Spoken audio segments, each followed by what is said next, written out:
Well, hello everyone and welcome back to our adventures. Well, as many of you know that have followed our channel for a while, we always can seem to find the good in everything, right? We find no matter where we're at, we find a way to have a good time, to have an adventure, to, just enjoy the moment that we're in.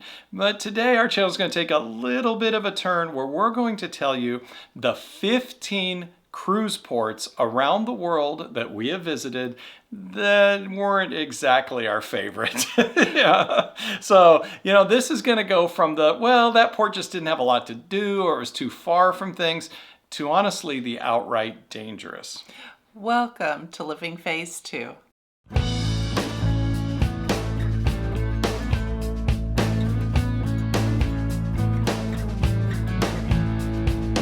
Hi, I'm Mike. And I'm Nancy, and we're empty nesters striving to live life to the fullest. And we are living that full life, cruising through the world and sharing our best hints, tips, tricks, and experiences with you, our Phase 2 flock. Well, we sure are, friends. And today we are going to give you our list of 15 cruise ports that have been our least favorite. Now, over the last few years, we have visited almost 200 cruise ports. We were on the Ultimate World Cruise, Royal Caribbean's, for 9 months, where we went to over 160 cruise ports. But in addition, with our other cruising, we're at about 200 cruise ports. So we've got a pretty good list here. Now, all that said, friends, every one of these places that we're going to list here has some redeeming qualities to it. We've always found something to do in each one of these ports, but we'll list each one and we'll tell you why it is on our list. Well, I think it's also important to note that we have actually visited these cruise ports. And as Nancy said, in every one of these, we went and did something, right? We took an excursion, we explored, we did something. So this isn't just some AI-generated list, as we mentioned in our top 15, cruise ports. This isn't where we just searched the internet and it came up and said, Nassau, Bahamas, number 10 worst cruise port or something. I mean, this is truly our experiences passing on to you. And I also think it's important that if you're hearing your favorite cruise port, and we listed as one of our worst cruise ports, well, leave us a comment. Let us know, kindly, of course, what you like about it, what redeeming qualities is, what did you do there? Why do you like it so much? Or if you've got some cruise ports that, let's just say, aren't your favorite and we didn't list them, leave us a comment with that. We'd love to hear from you, but make sure you tell us why you didn't like it. We are always looking to learn. Well, let's get started. And coming in at the number 15 slot, Los Angeles, California, United States of America. Now, you might be surprised to hear that that's on our list of 15 ports that we like the least. However, there's a few reasons for that. One is the traffic. To go anywhere, for instance, if you want to go to Hollywood or you want to go to Disney, you're going to have to fight the traffic to get there, and that can take a good amount of time to get to those locations. It's also very expensive here in Los Angeles, and it's an industrial port. There's not a whole lot right there at the cruise port to do. Yeah, I would agree with you, Nancy. It's and not only that, but the time that your cruise ship is in port. If you want to do those big California things, like you mentioned, Disney or Magic Mountain, or go to an amusement park, or do some of those types of things. I mean, a lot of times things to do in Los Angeles are like see a show, go out to dinner. I mean, you can't really do all that because your cruise ship is going to come into town and then it's going to leave before you really have an opportunity to do those things. So with all that combined, Los Angeles is really not a tourist destination. I would call it cruise port. Go to LA and spend a couple days on your own, but not from a standpoint of going on a cruise ship. And when we stopped at Los Angeles on our cruise ship, it was on the World Cruise, we used that as a shopping day. And so it was a time for us to kind of restock any necessities. I remember buying socks there. Ooh, socks, that's a cruise port for you. But being on the World Cruise for 9 months, there were just a few things that we realized we needed. And so we used it for shopping. Well, in fact, it was Super Bowl Sunday. It was. Yes. And by the way, we're going to link our actual adventures at each one of these ports in the description below. So you can, if you'd like, you can go see the details of what we did. But yeah, it was Super Bowl Sunday. So, we hit the stores and got all these snacks and stuff and took back to the ship and just had a great time on the ship throwing a Super Bowl party. So yeah, I mean, again, we found things to do. In fact, it was a Sunday. We went to church there too. So we found things to do. But again, trying to give you that advice, don't Just take not a our cruise favorite. to go, oh, we get to go to LA. That's not the best cruise port. And now coming in at number 14 is Amsterdam in the Netherlands. Now, this one probably is really surprising everyone to hear it on the list.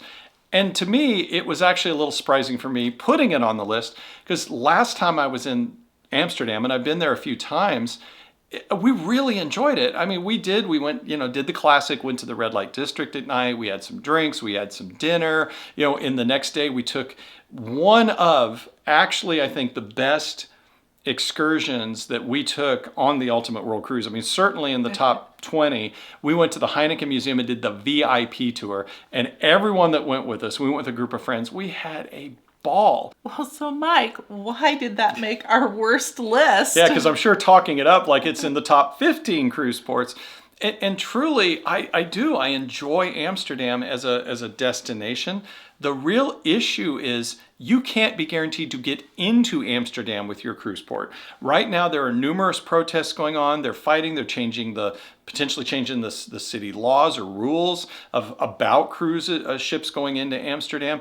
When we went, we were supposed to go one day. Our cruise line backed it up one day. So we actually missed a port in Norway to get to Amsterdam because they were so concerned about the protesters, and they had to do a turnover day with the ship. They had to bring new passengers on, get them off. So we missed a port because of Amsterdam. And then when we get there, we were supposed to go in the morning, and the protesters shut us down. They chained themselves to the locks, and we couldn't go through. So we ended up just sitting out in the ocean burning fuel for an entire day. Finally, the mayor of Amsterdam went out and negotiated with the protesters. They let us through.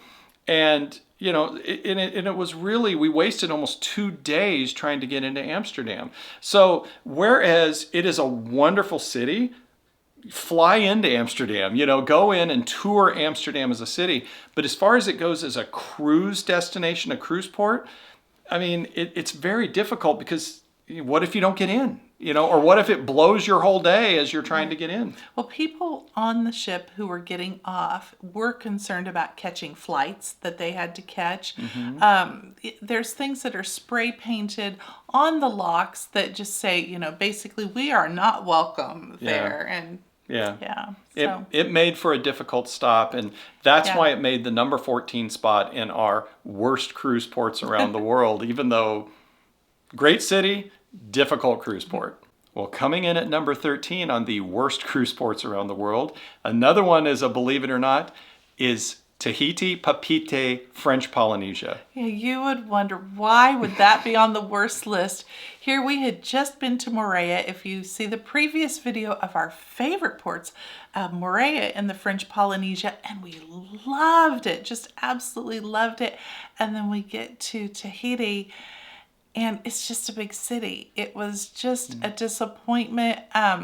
It's really kind of expectation versus reality. We had these expectations that it was going to be this beautiful French Polynesian island, just like we had seen in Morea, and it wasn't. It was just a big city. Yeah. Well, we took a tour around the city. We had a private guide, and she did a nice job. I mean, she took us to see some tiki statues. We saw a waterfall. We had a dinner. We went snorkeling.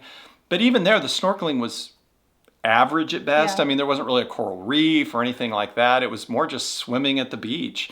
Everything about it was... I like how you said that, expectation versus reality. That's one of the criteria we're looking at here is what are you expecting when you get to that cruise port, and does it deliver? And to me, going all the way to Tahiti and thinking my whole life this is a place I want to go, it was like, wah, wah, wah. It was just, so just be warned, if you are on a South Seas cruise and adventure, this might be one that, as you go to, it's not dangerous, it's not anything bad, but it may be one that you get a little disappointed in.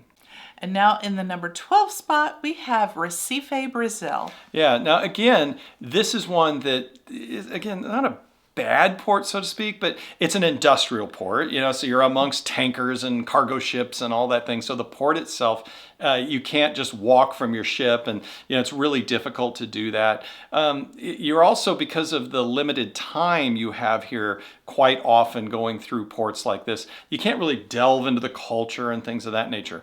Now, all this said, Recife is a UNESCO World Heritage town. It's almost felt like they're filling in, right? It's, oh, well, here's a house you can go see, or here's, there just wasn't a lot to really, what are you going to do for the rest of the day? And it's not a town you really just want to walk around in, so to speak. There are some safety concerns. I certainly won't put it at the red level of some of the others that we're going to get into, but there just wasn't as much to see. So that's why we are struggling a little bit with Recife, and it's also why it ended up at the number 12 spot.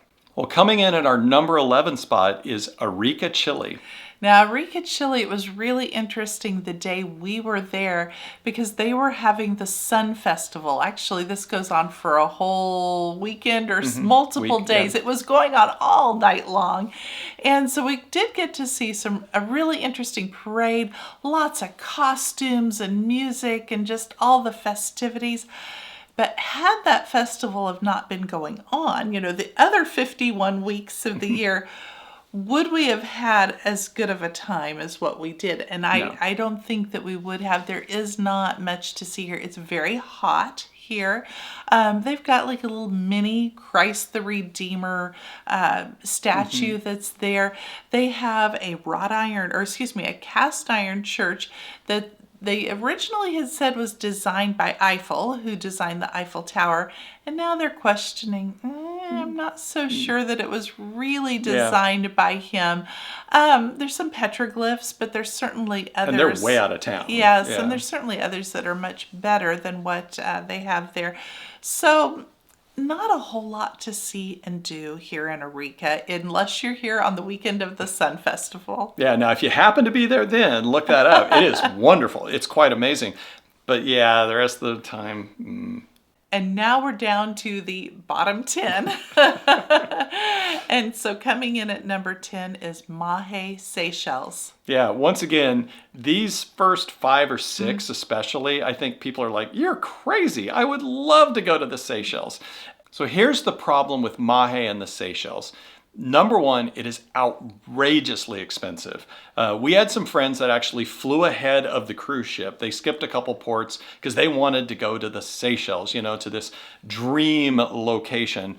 And the problem is they went to a resort, and the resort was $300, $400, $500 a night. To go get a beer was $15. Mixed drinks were outrageous. And the beaches themselves were average at best. So, when you think about places around the world that you can go to, that you can get affordable beverages, great food, wonderful beaches, and not pay $300, $400 a night for a hotel room, the Seychelles just kind of falls to the side. So again, I think this meets under expectation versus reality. It misses that. It doesn't meet the cost benefit analysis that you get into. It's kind of in the middle of, it's off the east coast of Africa, between Africa and India. So it's hard to get to. It's expensive to get to. So all those things put together, if your cruise ship is going by there, it's fine. I mean, we took a city tour and saw some beaches and things like that, and we kind of finished by going, yeah, this is the Seychelles.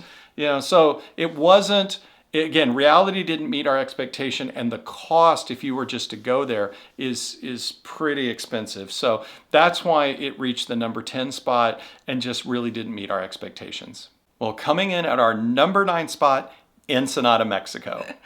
Ensenada is where we saw the famous blowhole, but it was just kind of a just a puff. Yeah. It wasn't really a blowhole. Okay. 151.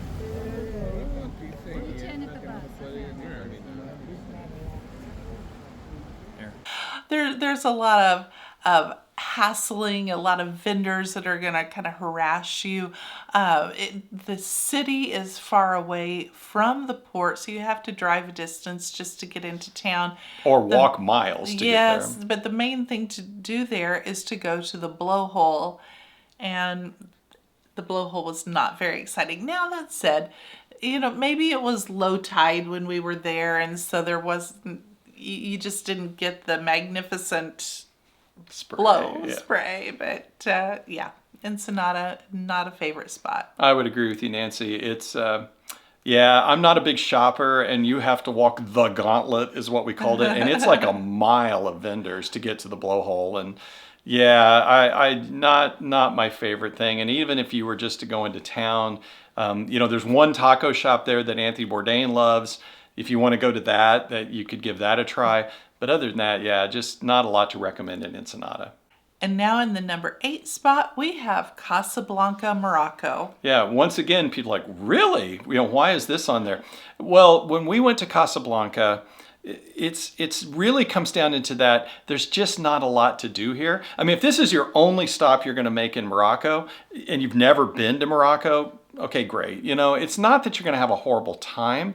It's just that, if you're thinking of Rick's Cafe and the movie Casablanca and this romanticized vision of it, it's not that.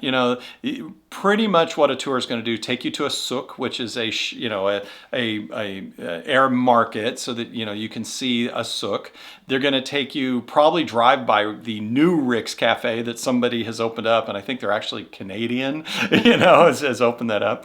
And they're going to take you to the large mosque, and the mosque is very impressive, but that's kind of all there is. Again, you're hearing this expectation versus reality. So if you're expecting this romantic, I love Casablanca and I want to, stand there and at the airport while it flies off into the sunset and all this, that's not Casablanca. It's kind of hot. It's busy. It's loud. It's again, not dangerous, I would say. Certainly not, but certainly not ranking in our top cruise ports. It's one that disappointed us a little.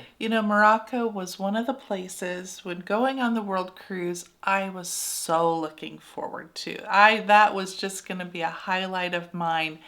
And it just did not deliver. And you can go back and see our videos of it. If you go to a souk, you might see the snake charmers, but then when you dig into it and you find out the abuse that these snakes are going through. I mean, I hate snakes, but I don't want to see them abused. Yeah. It just kind of, it was a turnoff, and it's just, very crowded, very hot, very disappointing. Yeah. Well, coming in at the number 7 spot, we're coming back to the Caribbean and going to Punta Cana in the Dominican Republic. Well, yes, this one, now we're getting into a few safety issues here, that it's just not the safest place unless you're on an excursion, unless you're with a group of people. Now, we've been there multiple times to all-inclusive resorts here in the Dominican Republic when we felt comfortable there on those beaches. But if you're just going into town or you're alone on the beach, there can be some issues there that I certainly wouldn't recommend. There's not a lot to see and do in Punta Cana other than to go to the beach as well. Yeah, I think we did a zip line resort tour, and it was fun, but there's many places you can go zip lining through the jungle, right? It's not unique to the Dominican Republic. I think when you add in the safety issue, like when we were, leaving the area, they were like, oh, you really don't want to walk out there. You want to stay and, stay on an organized tour. And when they're warning you like that, that makes you think twice about where you're going. But yeah, I mean, I would say if you want to visit the Dominican Republic, don't do it on a cruise, because as you mentioned, the cruise port is a long way from anything you're going to go do. Go to an all-inclusive resort. And we have a couple videos on like Excellent El Carmen you can go look at there. We visited a couple of them and we've enjoyed it very much, as you said. So I'd recommend more the all-inclusive route than trying to just hit it on a day in a cruise ship. And our next stop, number 6, is Lombok, Indonesia. Yeah, now this one was disappointing in multiple ways. One, again, expectation versus reality. What we had planned was to go out to the Gillies, the Gillies are what they call the small islands all around the area of Lombok. And we were going to go snorkeling and sit on the beach. And, it sounds so idyllic, right? That you're just going to have this paradise. Well, you get picked up and you start driving through town and it's dirty and there's trash and it's crowded and, you finally kind of make it out in the country a little bit and you go to get on your boat and the entire shoreline is trash. I mean, yeah. It's just not an exaggeration. You're wading through trash. It's not just a little trash. You're wading through it. Yeah. Yes. I mean, I was afraid of stepping on something, cutting myself. Well, we finally got in our boat and they took us out to one of the Gillies, and even there, the water is kind of dirty and silty, and you don't know how much is pollution versus just kind of stirred up silt. The snorkeling, we snorkeled with fish and things. It was, again, okay. There wasn't really any coral or anything to see, just kind of sand. I mean, we did see some marine wildlife. We saw some starfish and things like that. But yeah, even where we sat on one of the Gillies and kind of had the sun going down, you think about that, it was like, yeah, it just really, we can't recommend it. It was just, the trash, I think, overwhelmed everything. It really did. You mentioned cutting yourself, and I think you have forgotten, but you did cut your head. I didn't forget. You saying I got amnesia from banging my head? Yeah. Yes, you did. You banged your head on one of those metal roof structures, and I remember thinking, "Oh, thank goodness we're up to date on our tetanus shots." it was bad. And well, to fill you in the story, we had finished our ride, and I got back to the van but that's where my money was, so I could go back and tip our boat captain, our boat driver. It was a small little dinghy that we were on, and I was really focused on just kind of almost hurrying to him so he didn't leave, and I wasn't paying attention. And I'm 6 foot tall, and that roof was about 5'7". So, and there was some corrugated rusty tin hanging off of it, and I ran right into it and hit the top of my head. So, as my kids will know, I'm always hitting my head on something. But yeah, you're right. So, but overall, yeah, I would say the pollution is what made that one really difficult. And coming in at number 5. Nassau, the Bahamas. I don't think that's going to surprise anyone that this one is on the list. Oh my goodness, it is so overcrowded. You can go there most any day of the week and there will be 5 to 7 mega cruise ships there. There's thousands and thousands and thousands of people get dumped into Nassau on a daily basis, and so it's just extremely crowded.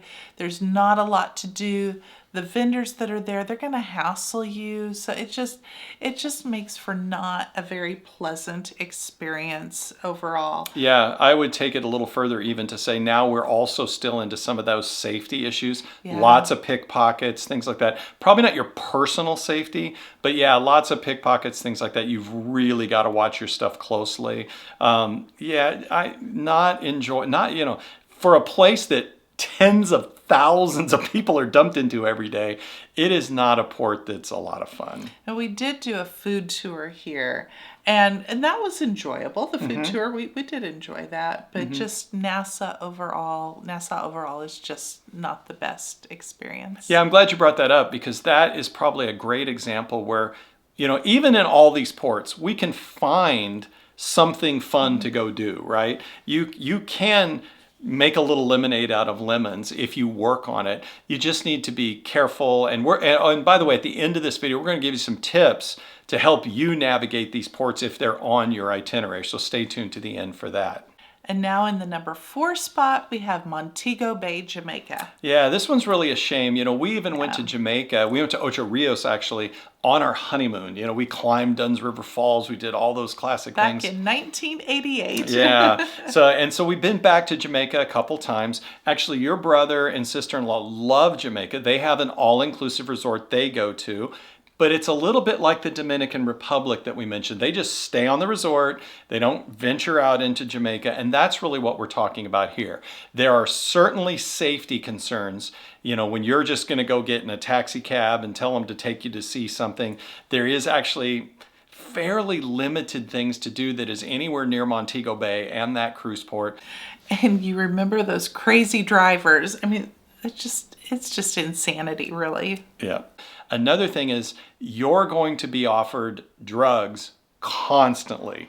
It is something that's really an issue, that it's just, hey, do you want this? Do you want this? Do you want this? And just saying no constantly. And by the way, yes, say no, because you will be left in Jamaica if you get caught bringing it back on the cruise ship, no matter what you're thinking of that substance.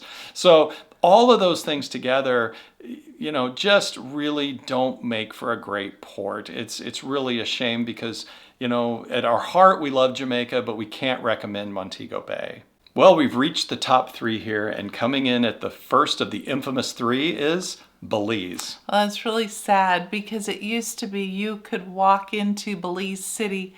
It is not safe, friends.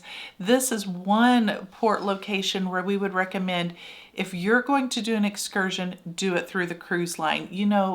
We do many cruise excursions through Shore Excursions Group or Viator or others.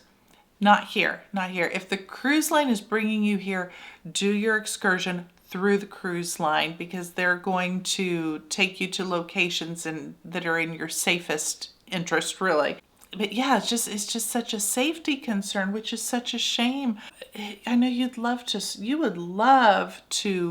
scuba dive here. Mm-hmm. We did go on a cave tour here where we were floating on inner tubes through a cave, and that was fun. Mm-hmm. Arranged through the cruise line. Yeah, exactly. But anything on your own, I cannot recommend it at all. Yeah, I agree with you. And it breaks my heart because Belize is a dream scuba diving location. But again, you need to make sure you book that, through the cruise line. You can still go scuba diving, but the scuba diving is going to be limited, for the time that the cruise ship is going to be in port. So that might be better to go to a safe, again, all-inclusive resort that's all, has security and everything, that what you're going to be doing from a scuba diving perspective. But that said, again, lemonade from lemons, we loved that cave diving tour, the cave floating tour. That was wonderful, but again, we did that through the cruise. So, just think about that when you're going to Belize. Always keep your safety in mind. And now coming in at number 2 is Fortaleza, Brazil. Yeah. So this one, we'll let you in on a little inside joke we had. On the Ultimate World Cruise, the cruise stopped at Fortaleza, and we're going to talk about the city. And almost everyone on the ship had at best, average time in Fortaleza. The issue became, every port we went to, we'd get back on the ship and sit down and have a drink with somebody, and there was this kind of sarcastic running joke. Well, how was your port today? Well, it was good, but it was no Fortaleza, And so it became the butt of so many jokes just because it just was not a great cruise port. So what's up with Fortaleza? Number 1, safety. Again, we're into ports here that truly have safety concerns. There's high crime rates. There's, places you do not want to go in the town here in Fortaleza. And the other thing is the extremely limited number of things to do. So what we did is we took a city tour just to see the tour, see the city. We went to a park. I will say, again, we had an okay time, but if you think about your limited budget, experiences, time, all those things of places to go in the world, the fact that we had an okay time and you're all the way down in Brazil, you want to have more than that. So, we stopped at a city, they took us by the beach, and we thought, Fortaleza is actually known as a beach town for Brazilians to go. Well, the beach doesn't really open until 5 o'clock at night because it's too hot in the day. The Brazilians don't go there. Well, so it was so limited. Yeah. Nothing much open till 4 or 5 o'clock at night just because of the heat. And we even said, if we were here maybe a little later in the day, our experience might have been a bit different, although, again, like you mentioned, the safety concerns are something to keep in mind. But no, everything was closed, really. Yeah. Not a great port. And coming in at the number 1 last worst, how do you want to put it? Wait, can you guess it? I think you guys know. For those of you that have been following along with us on the Ultimate World Cruise, can you guess what number 1 is? Coming in at number 1, Luanda, Angola. Oh my goodness, friends. So for those of you who are newer here, you will have to go back and see the video of our experience in Luanda where we jokingly said that we were kidnapped. It was Only a little bit joking. It was a horrific experience. Now, when we got off the ship, those who were going on Royal Caribbean excursions had police escorts. Right there at the port, police were surrounding, and I mean, they had their machine gun just for safety. It is not a safe location. Yeah, we actually got off. We did a private excursion through a local company. And we're not going to go into the whole thing that we went through the video. You can watch the video. Yeah, you can watch the video. But really, you walk outside the port and there's pickpockets and there's, people harassing you. And there's, it's just a generally unsafe, environment. But then you go beyond that. Let's say put that all aside. There's just actually not even a lot to see there. They have a couple big attractions. One is called the Moonscape, which I will admit is beautiful, but it's very limited how much you can see it from kind of looking on it down. It's where this certain erosion pattern has happened on the shoreline. And really the other big thing to see there is the monument to their first president, and it's this massive mausoleum that they've built. And that's kind of about it. There's a little castle that some people went to and some shopping, but for the safety concerns they have here at this port, versus what you're going to get out of it, we just can't put the balance there.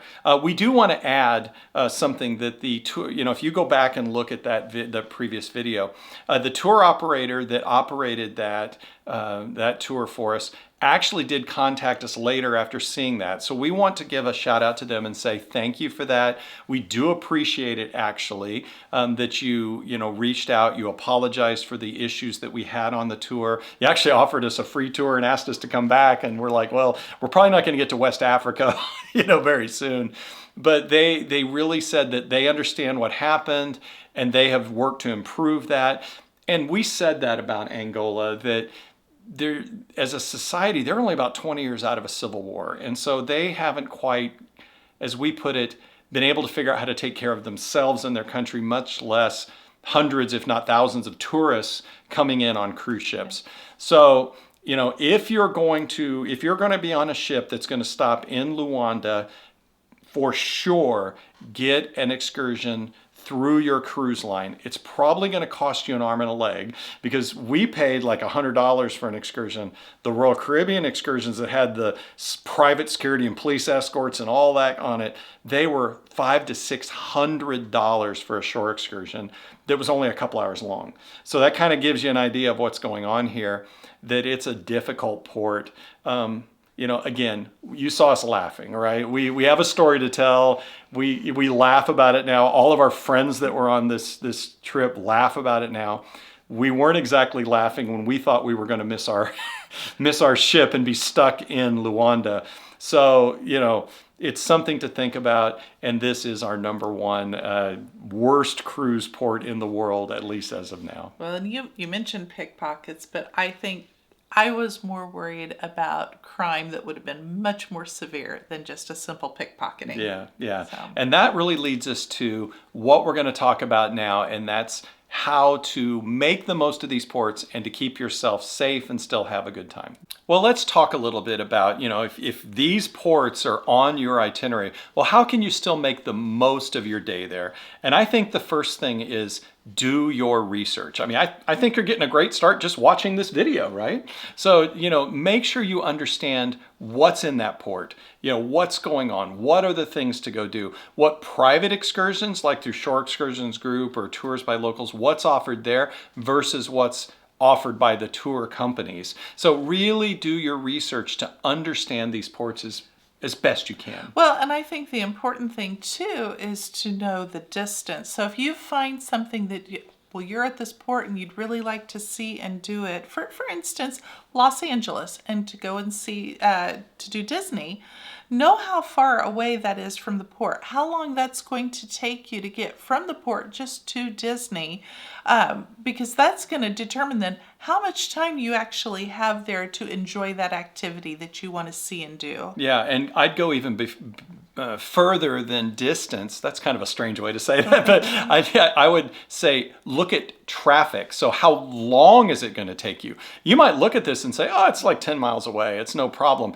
But not if it's 10 miles at 10 miles an hour, right? You have to look at it from that perspective. Again, do your research and find out, is this even doable? Right. You know, we've heard of people, I'm going to go see Disney, and they do, and they end up having, spending hundreds of dollars on a ticket to get into Disney.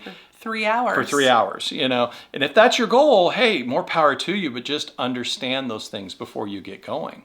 Now the next one we actually have kind of mentioned already. When you're in some of these ports that we really consider not safe, do work with the cruise line for your excursions rather than going through third-party companies. Again, we love third-party companies for excursions, but not in some of these locations where safety is such an issue. And by the way, friends, our cruise director would always tell us ahead of time, at the headline show the night before, he would forewarn us about precautions that we would need to take the next day at the port. So, you've just got to be aware. Be cognizant and be aware. That's the best thing you do. Educate yourself. Yes. Well, the next item to help you enjoy these ports as much as if you're in them, and this really goes to almost any port. And in fact, I would say there's a lot of European ports where this advice comes in that we didn't list in this bottom 15, and that's take personal safety precautions. Right, friends, I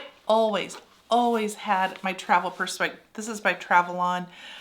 You can see it in our Amazon list. I'm not trying to just promote it, but get something like this where the straps cannot be slashed. The zipper has a lock on it. It's RFID protected. I always had a lanyard that I connected my phone to, so my phone was always on a lanyard. And I took this one with me everywhere. I like this size personally, just because it was enough to hold a water bottle. I could also tuck a little fan in here and a little toilet paper in the front. So for me, it worked out well. Yeah. Now for me, I would carry let me get this out here so you can see it. I would carry a money belt. So this goes, and I really enjoyed this one. This one's a Venture Forth. If you notice the back of it, it's all mesh. And so this would actually be breathable when you're tucking it up under your shirt, because many of these different places, it's very hot and you get very sweaty as you go through there. Just expect that. And in fact, a little pro tip with a money belt like this in those hot locations, put your money, your passport, whatever's in there, in a Ziploc bag inside this so that it doesn't get all sweaty and everything. It's a little gross there, sorry, but it's one of those things that when you get on, when you go to pull your money out, it's a lot better if it's dry versus, sweat covered. The other thing I would do, and I actually just dropped it, hold on, is I have, some people will call it a throwaway, but I have a second wallet that I use when I go ashore. So I have my main, wallet that I carry every day here in our everyday life when we're not traveling. I have a travel wallet that I use when we're traveling. And all that I put in it is the cash I need. I put my SeaPass card or, my cruise card, whatever, sign and sail if you're on Carnival, whatever, it's called on your cruise line. I put that in there. And I put one credit card, and or if I need to get money out, I'll bring my debit card or my ATM card as well. That's all we bring. So what we recommend is when you go on, especially a long cruise in foreign countries, you want to make sure that you have a couple credit cards available in case one gets compromised.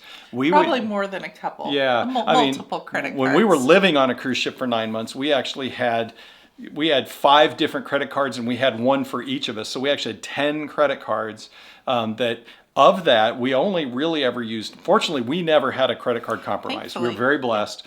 But we had that there, that if one got stolen, compromised, whatever, we could then go to the number 2 backup, the number 3 backup. So that was something we did. And I only ever carried one of those credit cards with me, when I went ashore. So carry a minimal wallet and carry a a money belt so that you can protect yourself during those times. That way you can be a little bit more relaxed. You can, of course you always want to be on your guard, but don't have to sit there with your hand on your wallet constantly as you're trying to enjoy these places where you're going. Yeah, don't think that putting your billfold in your front pocket is going to help. I mean, if you go back to our video Sicily. in Italy, Yeah.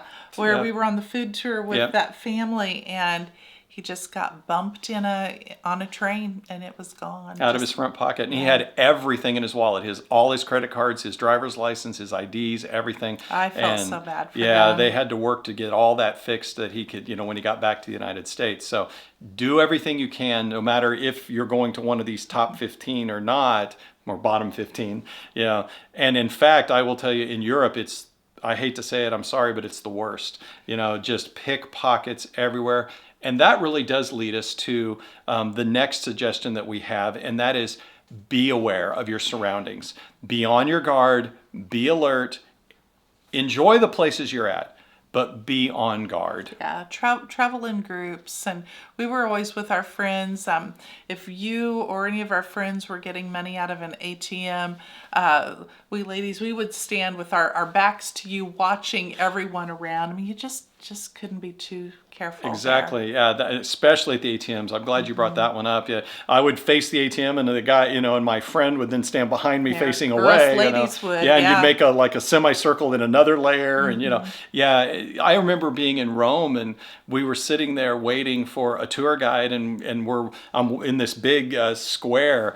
And we were just like, look at that guy over there. And you could just tell that you'd watch his eyes, and he was watching every tourist go by, picking which one was the easy target. Yeah. Don't make yourself the easy target. Look around, make eye contact with people, keep your items close to you. Keep your your security purse right up on crossbody and close.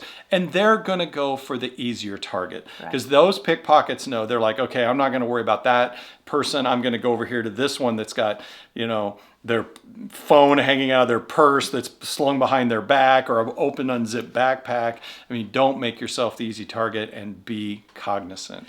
Well, let's try not to end here on a negative note. Like we said at the beginning, we found something to do in every one of these ports. Now, friends, we would love to hear from you in the comments.